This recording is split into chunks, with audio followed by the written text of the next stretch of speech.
Всего 50 узлов ветра, завтра 60 будет узлов ветра. Я просто в ужасе, мы стоим вторым рядом, третьим. Еще Володя вытащил кранцы оттуда между лодками. Нас сейчас об ту лодку фигачит. Надо уж, короче, тузик надо будет привязать, он их обратно не поставит.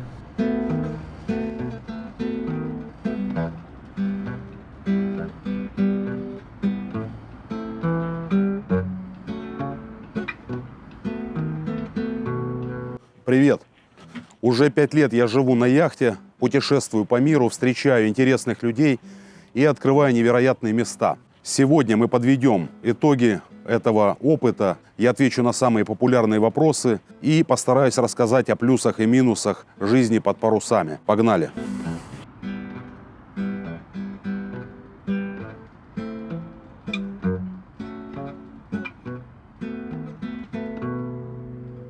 Основной вопрос, который интересует моих подписчиков, насколько это дорого вообще. Содержание яхты – это не копейки, но все относительно. Да, есть расходы на топливо, на стоянки, ремонт. Очень многое зависит от вашего образа и стиля жизни, друзья. Насколько вы, так скажем, привыкли жить скромно или на широкую ногу. Основная статья расходов – это, конечно же, стоянки в маринах и топливо. Обслуживание яхты, можно сказать, что не дороже, чем обслуживание любого автомобиля, в принципе. На моем конкретном примере плюс-минус примерно уходит в год на обслуживание около 1000 евро. Спуск-подъем яхты примерно в среднем 150-200 евро, смотря в каком регионе вы находитесь. Вы можете подняться и за 1000 евро. Вы можете подниматься в таких маринах, где с вас будут трясти за ремонтный день в доке, просто за сам простой, невероятные суммы. Либо вы можете подняться там, где вас никто не будет торопить.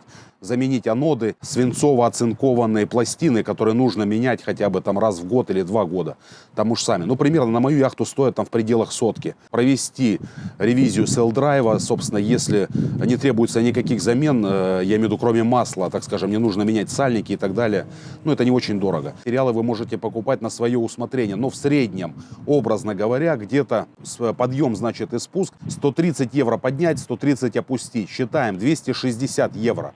Лодку ремонтирую я сам, можно сказать. Я ее сам зачищаю, сам, значит, я ее крашу. Антифулинг, ну, у меня в прошлом году где-то обошлось около 500 евро. То есть это сам антифулинг, праймер и скотч там с этими покрасочными валенками. Я по-скромному обошелся, ну, спуск-подъем плюс, значит, антифулинг 1000 евро. Вы можете сделать это дешевле. Там антифулинг какой-то специальный. Можете красить или там что-то, значит, изображать, либо закупать где-то заранее эти материалы, чтобы можно было обслуживать. Опять же, напоминаю, у меня коммерческая яхта, маритима туристика, друзья. Мне обязательно проходить этот сервис каждый год. Спуск-подъем плюс вызов специалиста, который отфотографирует и выдаст мне лицензию. Сама лицензия для меня стоит где-то 600 евро. Это на коммерцию, я имею в виду, когда приезжает этот специалист, я плачу в год за морской туризм 600 евро. Ребята, вы можете этого не делать и поднимать свою лодку можете не чаще, чем раз в 5 лет. При условии, что вы иногда хотя бы заглядываете там на дно, протираете, ныряете или, значит, ну, смотря по состоянию, в какой вы марине стоите. Опять же, аноды менять обязательно, друзья. Лучше как бы не дожидаться, когда они растворятся полностью, а именно менять их, значит, при каждом удобном случае.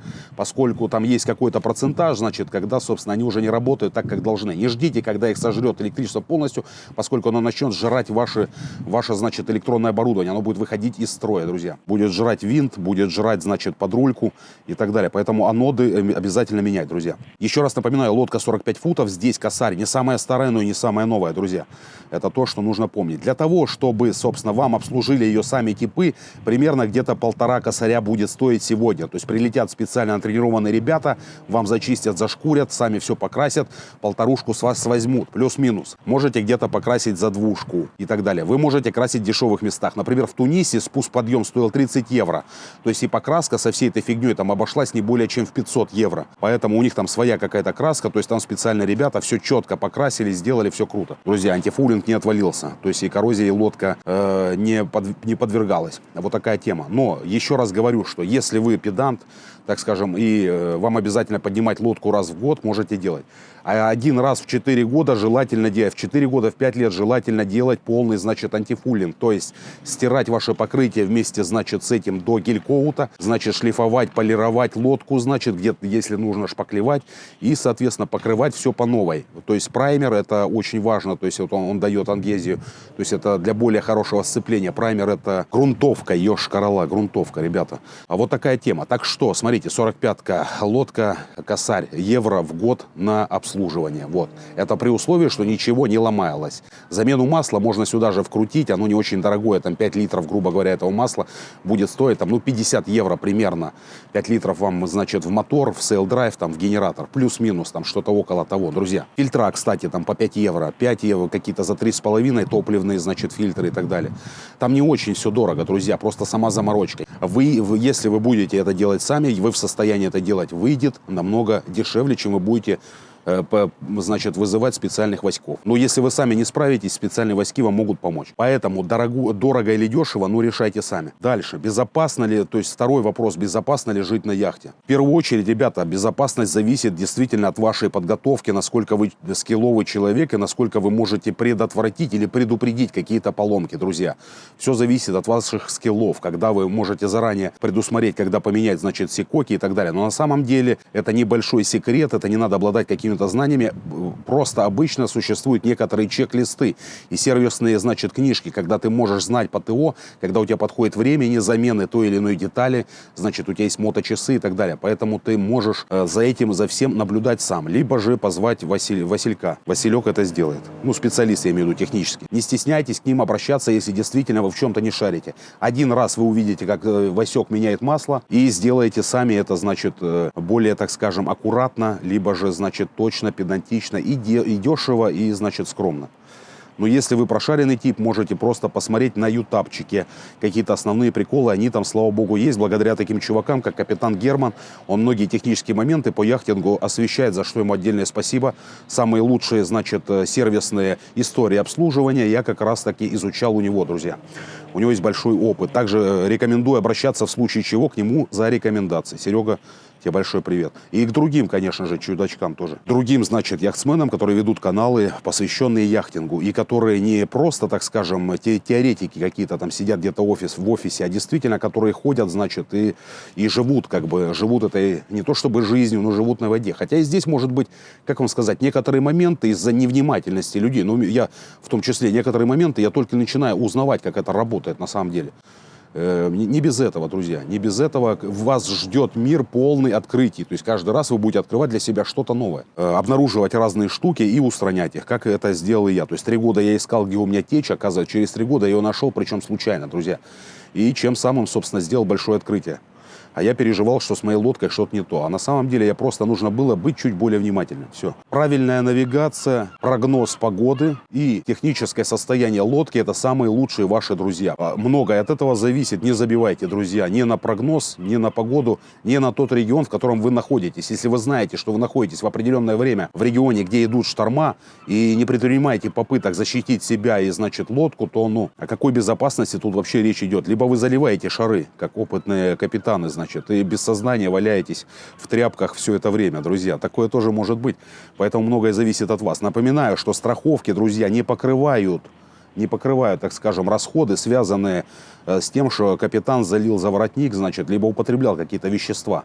Драгс Zero, друзья. Ни бухать, ни курить, ни колоться здесь нельзя. В случае ЧП вы будете крайним. Вот такая тема. То есть не расслабляйте батоны. Слабости, конечно, у каждого свои есть, но нужно признавать, что, допустим, слабости эти существуют, и как-то с ними, значит, бороться. Вот и все. Ну и, друзья, еще, конечно же, скиллы ваши и безопасный, то есть спокойный ум, трезвый и рассудительный. Это ваш помощник и друг, который вам поможет и обеспечит безопасность в любой, даже самой опасной ситуации, друзья. Со штормами мы научились бороться, но прежде всего мы научились в них попросту не попадать, ребята. И это важно. То есть не надо испытывать судьбу. Я вам не рекомендую искать специально приключений. Такие типы тоже есть, кстати. И я сам этим не пренебрегал. Я подумал, что почему бы не пройти бы мне 40-узловый, значит, шторм. Я влез, можно сказать, а там как вдуло и до 70, ребята. И, соответственно, это желание у меня быстро отпало. Пришлось укрываться в надежных бухтах.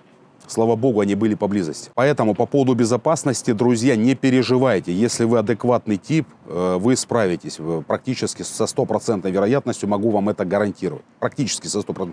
Но не надо меня бить при встрече, если вы потеряете там яхту, либо что-то из оборудования у вас сломается. Опять же, все зависит от вас. Вернее, многое зависит от вас. Ну и от, соответственно, от удачи, наверное, тоже. Смотря в каком вы регионе, значит, находитесь тоже.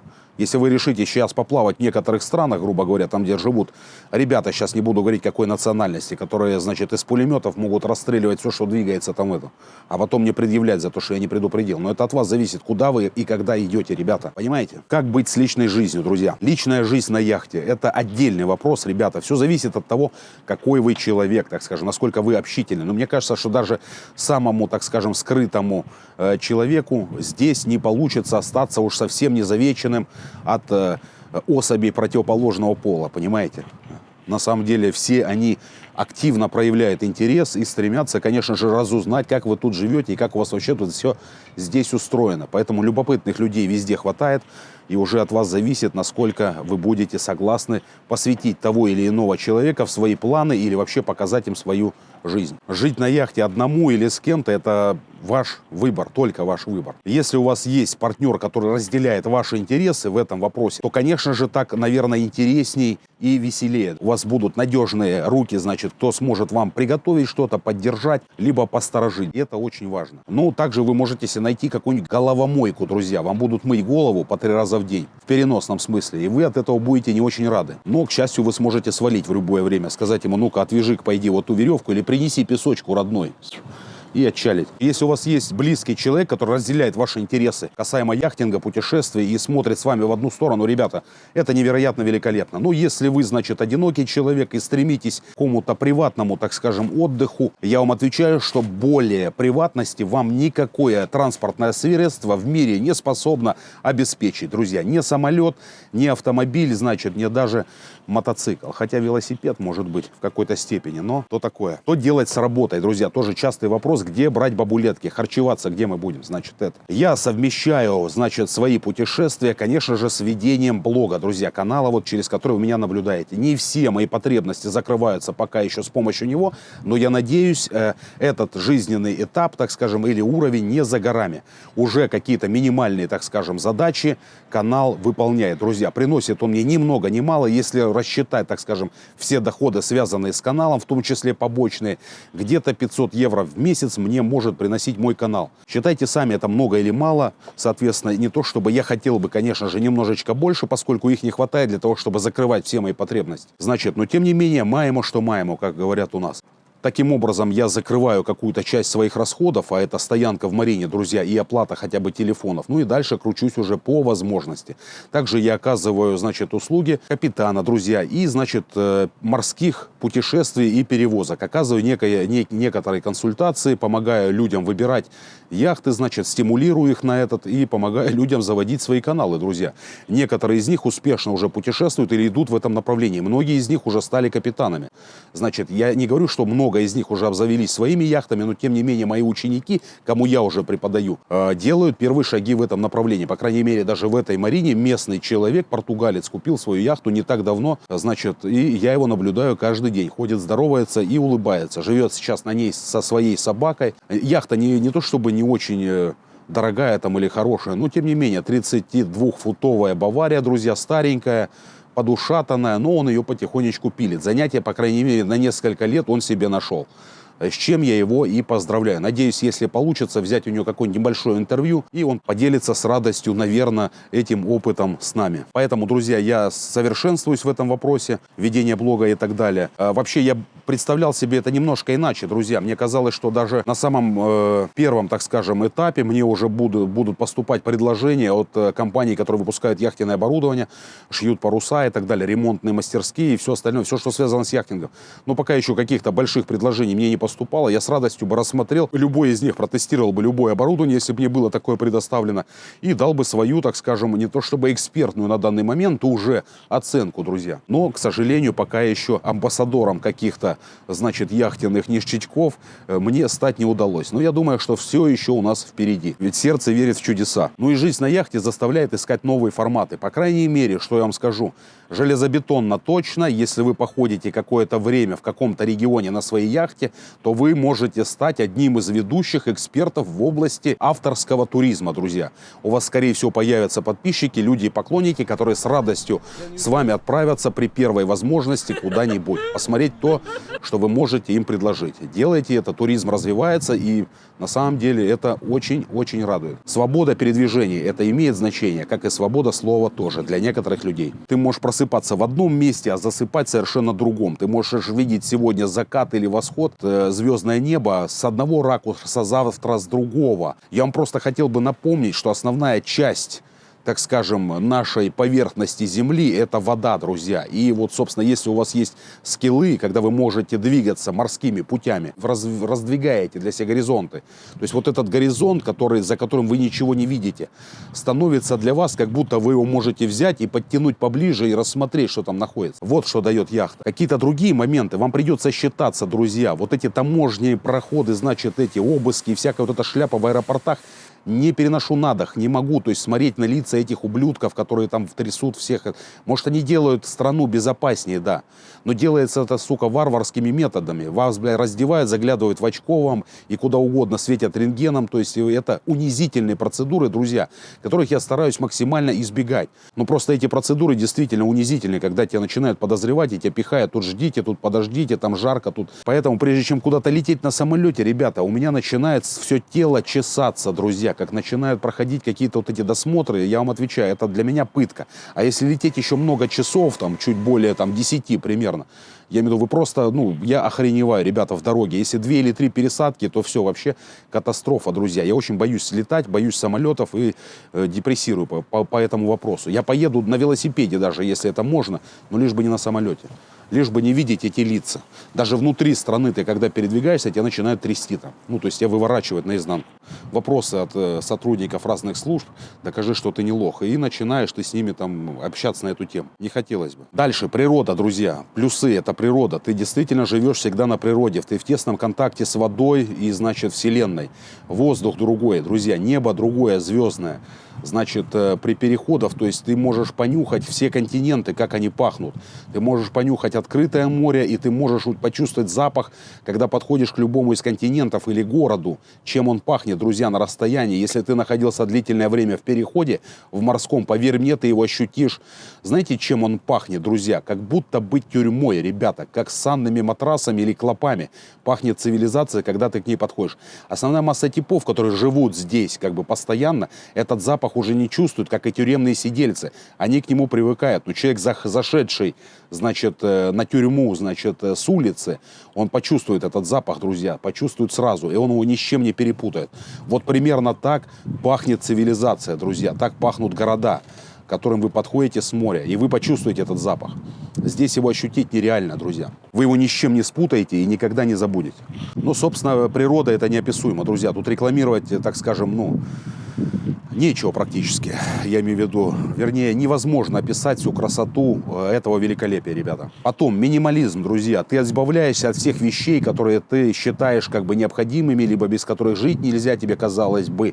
Значит, ты от них избавишься. Скорее всего, ты не можешь затянуть на яхту свое любимое геймерское кресло, тебе попросту негде его будет поставить, либо тебе нужна большая яхта. Ты не можешь поставить свой компьютерный стол и так далее. Много какие вещи затянуть не сможешь. Где-то тренажеры, где-то еще какую-то штуку тебе надо будет заменять.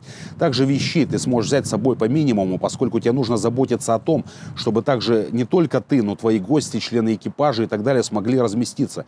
И от этого многое зависит. Если бабки позволяют взять большущую яхту, чтобы не потеть за пространство, я тебя уверяю, поверь, если ты настолько масштабный человек, то, скорее всего, даже на эту большущую яхту ты с собой, затащишь каких-то предметов не только первой необходимости, невероятное количество. Так вот, смотри, яхта учит быть на минималочках.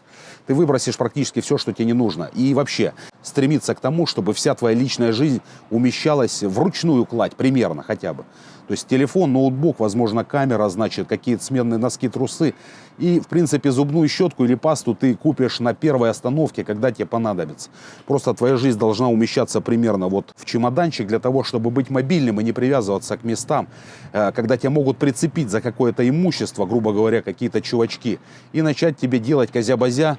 либо ставить тебя в неудобные позы, друзья. А поверьте мне, что многих людей уже поставили и ставят сейчас, друзья, как раз за счет имущества. Их просто ловят на это имущество и вьют из них веревки. Поэтому, друзья, настоящие яхтсмены стремятся освобождаться от лишнего майна. Поэтому вам тоже рекомендую. Но тем не менее, его, как вам сказать, не то, что барахла в моей жизни меньше не становится, может быть, скорее наоборот.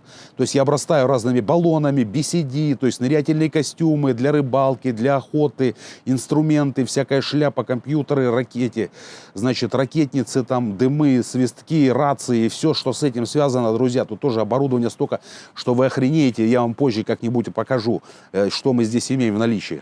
Значит, рундуки забиты, значит, всяким хламом, инструментами, старыми запчастями, новыми запчастями и всякой такой штукой. Вещей стало, конечно же, намного меньше, чем жил в доме, но тем не менее. Понимаешь, что такое минимализм в реальном его, значит, значении. И все становится намного проще. Потом, плюс яхта тебя научит ждать. Или научит не спешить, то есть научит не торопиться, продумывать заранее любое свое действие, любой шаг, любое действие. Много раз говорил о том, что прежде чем выйти куда-то на яхте, отправиться в путешествие, ты должен как минимум просчитать маршрут и вероятность потери, собственно, тех или иных вещей, в том числе жизни. То рассчитать, то есть приоритеты расставить. Также это касается и похода даже в магазинах, или там похода в клуб, кинотеатр, или в любые места. Ты знаешь, на какой территории находишься, и уже просто так ты никуда не подкинешься без хотя бы примерного плана. Она заставляет тебя думать, поскольку необдуманные действия часто приводят к необратимым, друзья, последствиям и печальным. Поэтому яхта заставляет думать, и я считаю, что это большой плюс, друзья. Яхта научит тебя не спешить, поскольку ты, значит, как тебе сказать, научит тебя быть размеренным чуваком, так скажем, немножко поддаст тебе плана в действиях, что ли. Я не говорю, что она сделает тебя неторопливым, неповоротливым или ленивым. Нет, скорее наоборот. Она тебя научит минимизировать, значит, расходы и в том числе энергии. Вот такая тема. И не встревать в неприятные ситуации, поскольку самая большая потеря, друзья, это не потеря упущенных возможностей, это не потеря когда ты проморгал какую-то возможность и что-то не сделал. Самая большая потеря, друзья, с которыми сталкивается основная часть из наших людей, вообще они теряют то, что имеют. И это ужасно, друзья. То, что имеют, и то, что не зарабатывали.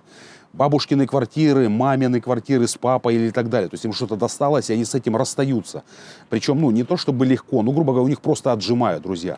И проблема даже не в том, что они не успели что-то, значит, заиметь. А проблема как раз в том, что они невнимательно расценили, значит, обстановочку и были, значит, потрепаны на какие-то вещи. Хорошо, что отделались деньгами с одной стороны, а с другой стороны, значит, могли бы, так скажем, переживать об упущенных возможностях. Но это вопрос второстепенный. Первостепенный — не потеряй то, что ты имеешь уже сейчас. Запишем в плюс: яхта учит думать, друзья. Так, дальше. Минусы, ребята, бытовые трудности. Минусы, самый основной минус — это бытовые трудности. На яхте нет прачечной, смотря на какой, конечно же, у меня есть. Значит, нет горячей воды на каких-то яхтах, надо об этом заботиться. Нет доставки еды. То есть это трудности, с которыми придется что-то делать, либо мириться. В случае, если со стиркой ты можешь как-то примастырить стиральную машинку на яхту, если тебе позволяет, значит, возможность. Либо же стираться, значит, на берегу, либо в океане, там уж, сам смотри. Но это, мне кажется, уже лишнее. То есть душ — это тоже такое, знаете, раньше в баню в тюрьмах водили по пятницам, друзья, и то при условии, что была горячая вода, а так мылись и в холодной, ребята.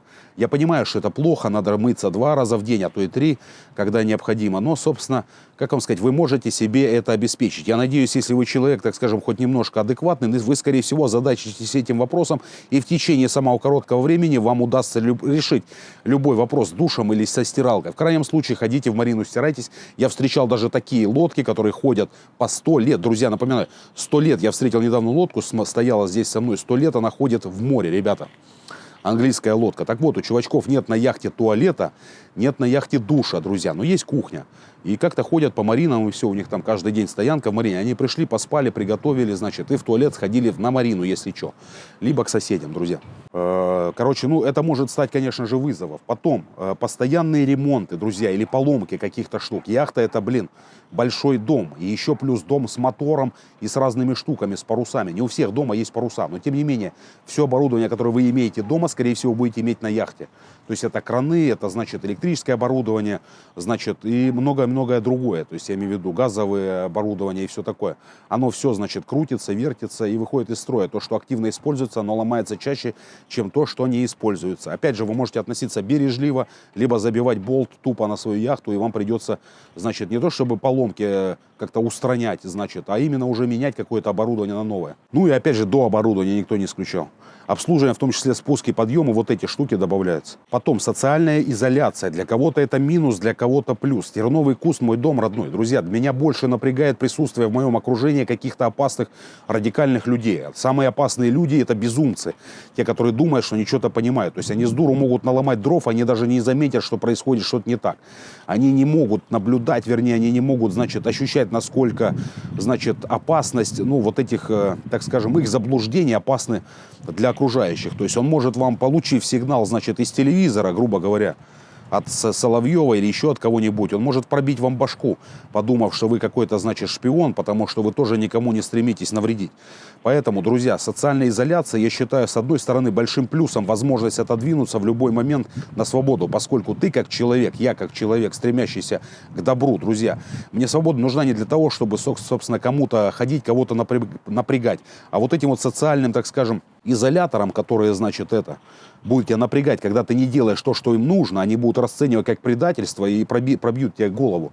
Значит, вот от этих ребятушек, вот эта социальная изоляция, мне тоже кажется, зря ее вписали, значит, в минусы. Возможно, из 1 миллиона или миллиарда человек есть какой-то человек, который разделяет твои взгляды примерно, и он для тебя будет не опасен при условии. И возможно, что ты потерял связь с ним, как бы, да, это плохо, но радуйся тому, что ты избежал миллиона ситуаций, в которых тебе проломили бы башку, посадили бы на бутылку, отправили на убой, на забой или так далее, или просто скинули бомбу тебе на башку, примерно. То есть радоваться нужно вот этому, на мой взгляд. Поэтому социальная изоляция, вопрос, конечно же, спорный, насколько вы, значит, человек или существо, социальное или не очень. Я считаю для себя это, конечно же, плюсом. Вы можете считать минусом. Поэтому, друзья, в заключение скажу, что 5 лет на яхте такой, значит, как вам сказать, опыт, который невозможно увидеть на Ютубе, посмотреть по телевизору. Его нужно прожить и прощупать руками. Стал ли за это время не то чтобы каким-то суперскилловым специалистом в этой области? Я на самом деле так не считаю, поскольку каждый день, все еще даже сегодня, я сталкиваюсь с вещами, которые у меня на глазах, но раньше я их не видел и не понимал, как они работают. А вот в какой-то момент я это осознал. Поэтому специалистом я не считаю, но считаю, конечно же, что я обрел знания, которые не обрел бы по телевизору, либо находясь, ну, в каких-то других условиях, ну, что касается яхтинга. Считаю я себя экспертом? Скорее всего, нет. Я считаю себя дилетантом, но который соображает в некоторых моментах. Ко мне уже, по крайней мере, обращаются люди и за консультациями, и, значит, зовут в качестве капитана в разные, значит, путешествия, в том числе успешные, друзья. Обрастаю опытом управления других яхт, и моторных, и парусных, значит, и, на мой взгляд, это, ну, на мой взгляд, это хорошо, так или иначе. По крайней мере, значит, сложно переоценить вообще сам вклад. Буду ли я развиваться в дальнейшем в этом направлении? Конечно же, да, друзья. Мне кажется, что все только начинается, самое интересное. Понимаете?